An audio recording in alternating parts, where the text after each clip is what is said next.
Do y'all ever spend like 3 hours doing your hair and makeup and then you hate every inch of it? Because that's how I'm feeling today. I can't tell if these bangs make me look like a 12-year-old boy or a 2008 scene girl.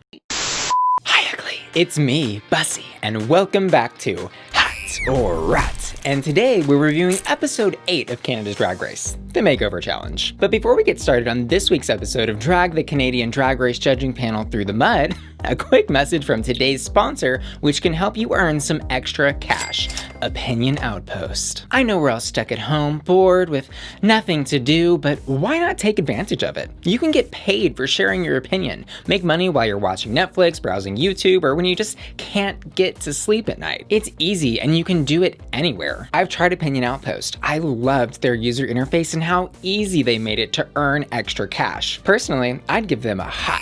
I can't wait to use my extra cash to help me buy some new wigs, cause God knows I need them. Try it out and let me know how you plan to spend your extra coins. Maybe you've been eyeing a new tube of lipstick or that cute little strawberry dress that everybody's been talking about. Click the link in my description to start making money now. Thank you so much to Opinion Outpost for sponsoring today's video. Just so you know, today I'm going to be critiquing two things: the actual outfit that the queens are wearing and how well I think the transformation happened. First up, double toil and trouble. It's Priyanka and Elektra. Firstly, the transformation that happened, Priyanka did an excellent job. This is a woman. I was actually really shocked to see how well Priyanka could paint someone else's face. Girl, I can barely paint my own face most days, so she gets a hot for that. You know, I was thinking, I'm not really sure how this really represents Priyanka as a drag queen, where they're giving me very like Queens on the cruise ship vibe. But then again, I'm like thinking back on the runways and I'm just not really seeing a whole lot of signature things that she does. She always just has like a really bubbly and fun personality, and that is more the trademark of Priyanka than I think a given type of silhouette, hair, or makeup look. That said, it is a little bit reminiscent of her hair runway. It has that bounciness to it. It's kind of fun and that very bright, striking color. Concerning the actual outfits, I think they are hot as well. They both look beautiful. They both have legs for days. Good God, their bodies are on point. It is a basic bodysuit and then a mini dress with lots of like ostrich feathers. I thought the headpieces were great detail. They add a lot of sparkle and flair. My only issue is going to be with the way that the mini dress fits Elektra. As she's walking down the runway, it's like rising higher and higher, and girl, you can see that little hoochie coochie coming out to play, but you know, luckily I guess she was like tucked and plucked, so nothing popped out today. But then again, like, I don't know how these queens prepare for these makeover challenges like this, especially when they are bringing matching outfits, because it's like, how do you know what size your partner is going to be, like how tall they are? I mean, they could bring anybody into that workroom. That feels like something that the queens would have to know ahead of time to have any sort of reasonable expectation of what even to make for your partner's outfit, right? I don't know. Does anybody have the tea on that? Let me know down in the comments below if you do. So yes, that is going to be 2 hots for the price of 1 today. And next up, am I seeing double, or is that just my astigmatism acting up? It's Scarlet and Violet Bobo. And girl, I have a lot of feelings about these outfits, but let's talk about the transformation that occurred first, because I think she did an amazing job. This is a big man. These are 2 big men so far that they have transformed into beautiful ladies, and the wigs, I have to commend them. The volume, the waves, gorgeous. I think they said that these were provided by Wigs and Grace, and it looked like they were pulling styled wigs off of the shelf, which I think was excellent marketing for their company. For the transformation, we're going to give Scarlet and Violet a hot.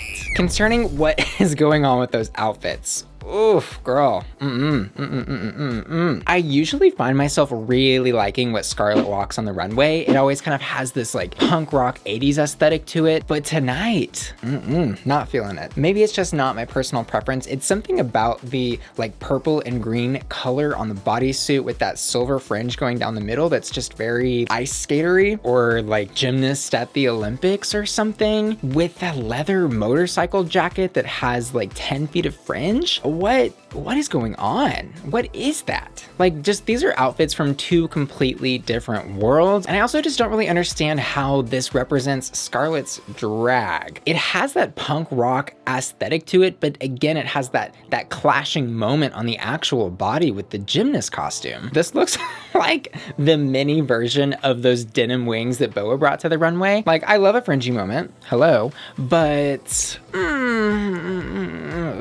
I really hate to give these looks a rot, but I do, honest to God, not like them in the slightest. No, it's a no. This is a no.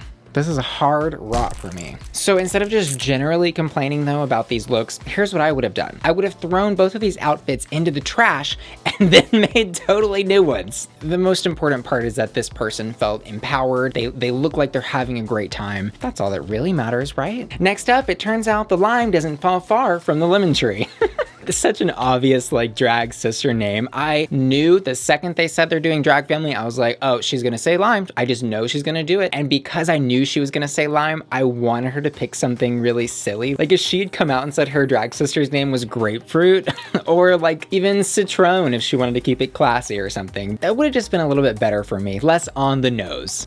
Concerning the transformation that happened on this runway, that's a man, Maury. That's a man. That is a man. That is a big, strong man. Lime really was feeling her fantasy. You could tell that she did feel a little bit nervous, but also empowered at the same time. Like I read both of those emotions on her coming down the runway. What happened for me was the makeup just wasn't enough makeup. Look, some dudes have manly faces, and you know what we do when we have more manlier faces or like, you know, really strong jawlines like that? We contour, you know, we use something called like a darker shade, and it creates shadows on the face to hide some of those bigger features because I can smell the citrus from here.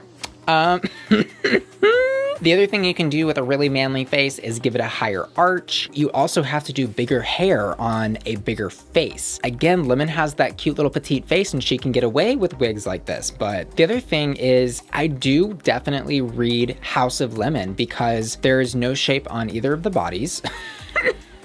Honey, that's not a fantasy that I'm believing in tonight. So that's what I would have done differently. I would have put a lot more makeup on this man and definitely added some padding to those hips. You know, add just a few inches of dimension and it will change your life. So the transformation for me is going to be a rot. The actual outfits, I don't mind at all. I think they're pretty cute. They're just very standard like 1920s flapper dresses. They match. They definitely are pulling off the drag family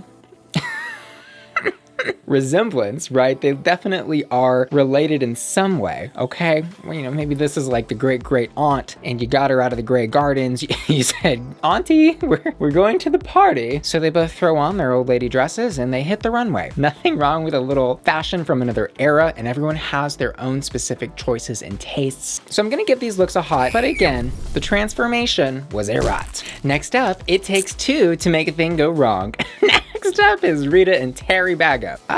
Okay. I think the transformation is like decent, okay? Rita painted this man's face really well, neck up. The hair and makeup on these two is actually stunning. I definitely see the two of them side by side. This is absolutely Rita Baga's drag. This is her makeup. This is, you know, exactly what she would be giving to her sister in real life, probably. The transformation is gonna be a hot for me. The problem though is when you get into the actual outfit, you start absorbing what actually is happening here. You start asking questions and then you realize you really shouldn't have been asking questions at all. So we're doing clowns. Okay, why are we doing clowns?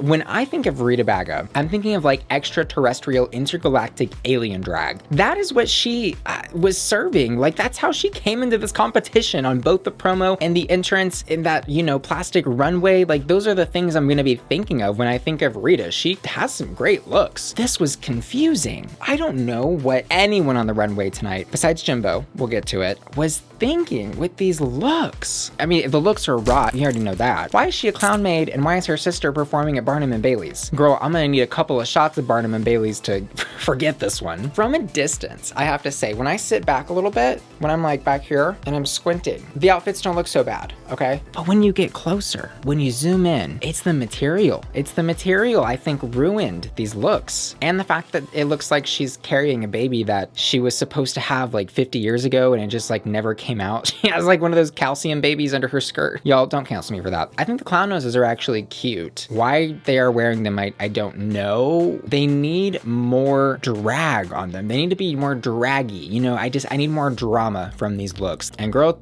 You better believe 2 piece and a biscuit.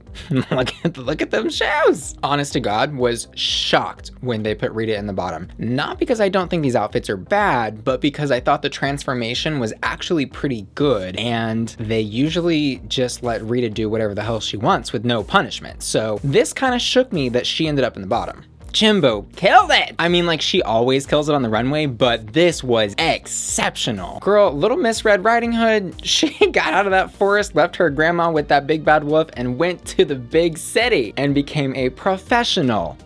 And it really helps, I will say, that her drag partner, Bimbo, also great name, love the name, Jimbo and Bimbo, genius, got her mind. 10,000 IQ points, I don't even know, it's wow. But anyways, Bimbo has a beautiful face to start with. Okay, so this is a person that Lemon could have put just a little bit of makeup on and would have looked great in drag. Jimbo put a lot of makeup on this person and made them look even more beautiful. Okay, this is like high glamorous sex doll drag. The hair, gorgeous. I love the white streak in the front. It's giving me like Rogue went into the Matrix and became Little Red Riding Hood. It's so sexy. Can y'all imagine for a second being Jimbo and like knowing that you and your partner look like this and just being like, damn, I did it. I did it. Because she did it. So the actual transformation, I mean, from the makeup to the hair to the outfit, the body that she added to her sister, oh my God, everything was done so perfectly. The judges were mad because they were saying that the sisters were being too like sexy on stage. Girl, okay, first of all, I'm gonna be real with y'all for just a minute. The judges don't know what they're talking about. We already know that. But this is Jimbo's drag character. Like, she is a sex doll drag queen. I think the judges are afraid to reward that type of character on this show, which they want to try to say is family friendly, but really it certainly isn't, because they're making like jokes every 5 minutes. So why not just go ahead and embrace it and like give Jimbo the win, even though you don't want to? You know what I'm saying? Okay, second point. My girlfriends, when they go out, they are sexy and flirty with each other. It's a tactic to attract men. This is my personal experience that I have experienced in my own personal life. I'm not saying this is how girls should be or anything like that. Anyways, point is, I think it's very common and normal for girls to be a little silly and like flirty with each other in the club because it catches guys' attention. JBC was saying it looks more like you wanted to cry. And I'm like, what the f is going on your eye? Okay, how about you worry about that before you worry about this? This is flawless. It's flawless, y'all. I'm so mad. The one thing that Jimbo could have done is done one in a different color or slightly different silhouette, but I'm not mad about a twin sister fantasy. I'm not mad about it, and I will take that to my grave. I also have to point out those tiny little panties are the perfect detail on this outfit. It just, oh, girl, Jimbo used double team on me and it was super effective. This look and transformation are both hot. Okay, now that I've gushed about Jimbo for far too long, you'll all already probably know that my hottest hot this week is, of course, Jimbo. I also ask my patrons every week to vote for their hottest hot, and I'm sure you already know, but the patrons have voted for Jimbo as their hottest hot this week. Girl, let's get into these judges. Why does JBC think he's in Euphoria tonight? And I loved the eye makeup in Euphoria, but here's the issue, okay? Here's the thing. JBC is a conventionally attractive man. He is gorgeous. Okay, that's undeniable. Everybody knows it. The problem is he's not also somebody who's like known for wearing makeup. It just feels inauthentic. Rot. As for the guest judge, Amanda Brugel, she's a gem. I love her. Hello. I think she was in Orphan Black. Any Orphan Black stands here? That show was amazing. And the queen little ponytail holder that she has on, she gets a hot for me tonight. Honestly, y'all, these guest judges have been phenomenal. It seems like they are watching the show and the challenges and runways how I am as a viewer, right? It feels like they have a better understanding of what's happening than the actual panel does. And they're really just being themselves and like having fun and like the other judges should be. Stacey, I think she looks gorgeous on the panel. Hot. She is just a diamond in the rough as usual. But she also didn't like Jimbo's transformation tonight. She said she was missing the quirkiness. Yeah? But also it was Little Red Riding Hood. And Brooklyn. Okay, so...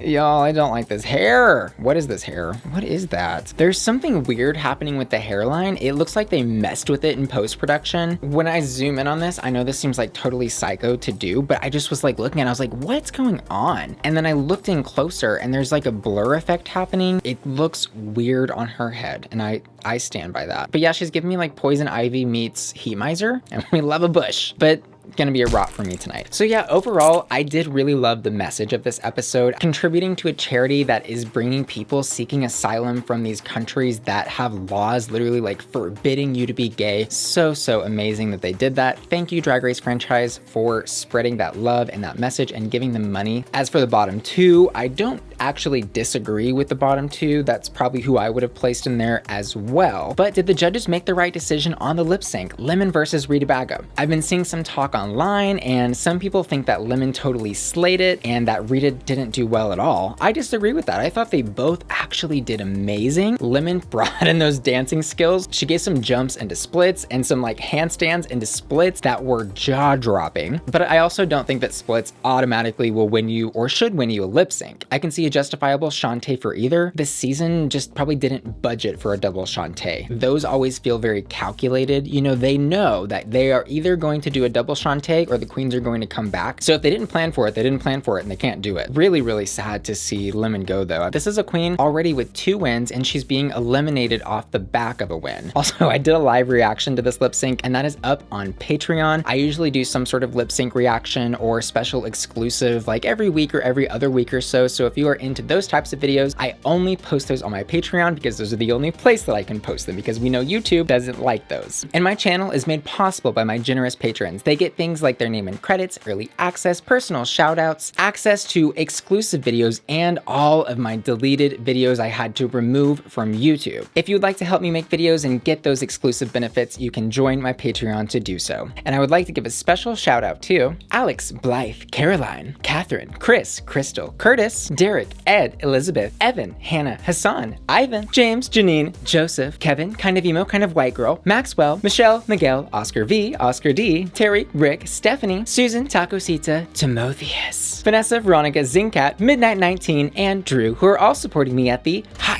tier. Bradley, Cameron, Craig, Glenn, Jenny, Kiki and John, Mike, Nix, Sailor, Shannon, Sunshine, and Tina, who are all supporting me at the hottest hot tier, and Marty, Matthew, and Tom, who are all supporting me at the Bussy Queen Collector tier. Thanks so much for watching this video, and if you enjoyed it, don't forget to press a like and hit that subscribe button if you haven't already. See you next time. Love you.